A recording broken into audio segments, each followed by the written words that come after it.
and welcome to the SciFirst MovieTalk episode. So in this episode, I'll be kickstarting my nitro-fueled journey by discussing the 2001 action movie, The Fast and the Furious, which is the very first entry into the Fast and Furious franchise, well before it became the effects-laden juggernaut it has become today, as directed, in this very first instance, by Cohen.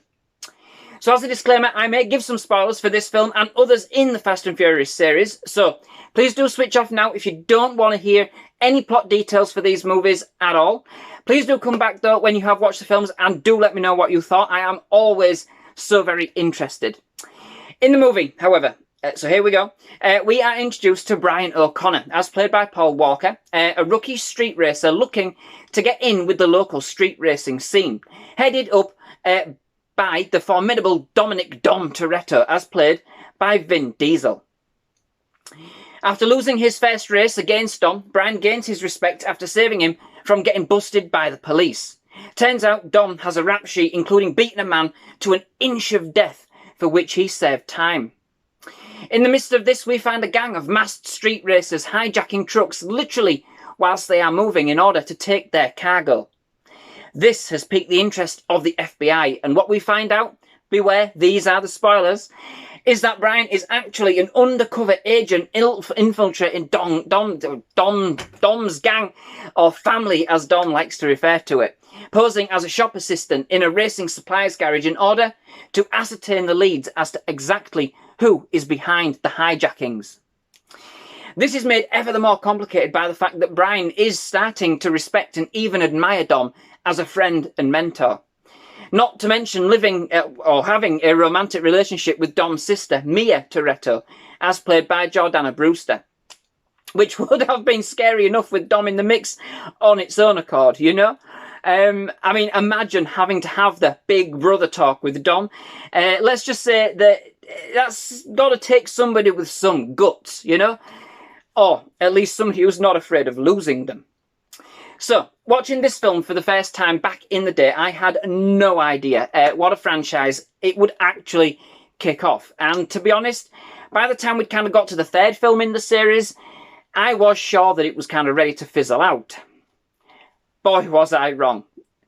Now, this film doesn't have some of the pizzazz as the later entries, nor the overcomplicated or embellished plot. The film sees the characters at their rawest, you know? Knowing where these series, or where the series actually goes with hindsight, it is really interesting to see both Dom and Brian in their early days. Brian being quite a wet behind the ears racing drive, if you like, and even Dom kind of flinching at the sight of the cops. Not something which happens these days.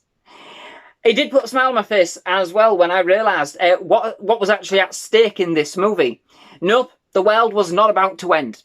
Nobody had any microchips that could control an unmanned drone. It wasn't even drug dealers and cartels. It was DVD players and TVs. Excellent, you know, that's how raw this film is. And DVD players, you know. But anywho, I may as well have been stealing VHS. But anyway, I'll move on. As the movie on its own, I must admit that I really do enjoy it. I have since, basically since I very first watched it in the cinema, and I have little interest in cars. I mean, I drive a Kia Venga. Look it up, you know, and then you'll see what I mean. But yeah, you know, it is something I wouldn't enjoy. I don't believe. And indeed, it was my wife that actually got me into it, and she wrote me along to go see it in the first place. She likes Vin Diesel. And you know what? We've never, ever looked back. Plot-wise, it's as straightforward and fairly cookie-cut as they come, you know? Undercover cop, infiltrating a gang of... and then siding with the gang, basically, at the end, when it's old news, isn't it, you know? Basically, you really only have about 30 minutes of plot when you kind of condense it round. The rest is cars, racing of cars, a couple of punch-ups, and some more cars. And do you know what? I wouldn't have it any other way at all, you know? That's exactly what you go into this movie for.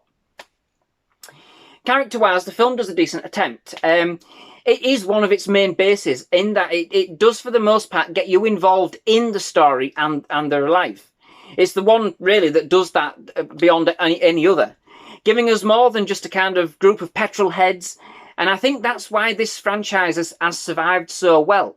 You know, we do feel something for these characters, particularly Dom, in this film. Brian is okay, but in this instance, and least for this film, it could have just been anybody else. You know? I know what happens later on in the series, yeah? But in this specific film, it could have been anybody else playing that character. It isn't until later entries in the franchise that Walker really does make this role his own. He gives it a decent performance, though, don't get me wrong, but ultimately, Diesel was born to play Dom, you know? And in this brings us the most exposed version of the character in this movie. The supporting cast do pad out the ensemble very well, with Dom's love interest, Letty Ortiz, as played by Michelle Rodriguez, providing some much-needed backbone for the females in the movie, which, apart from Jordana's character, are kind of relegated to flinging their arms around and dancing provocatively at each of the races. It does kind of tone itself down, however, when you compare it with some of the later entries, being a little less playful in this respect, and it is a bit darker in tone overall. So I can't really put it down too much in this respect, and it's not that prevalent within the film. Kind of really does focus in more on Dom and Brian's relationship throughout.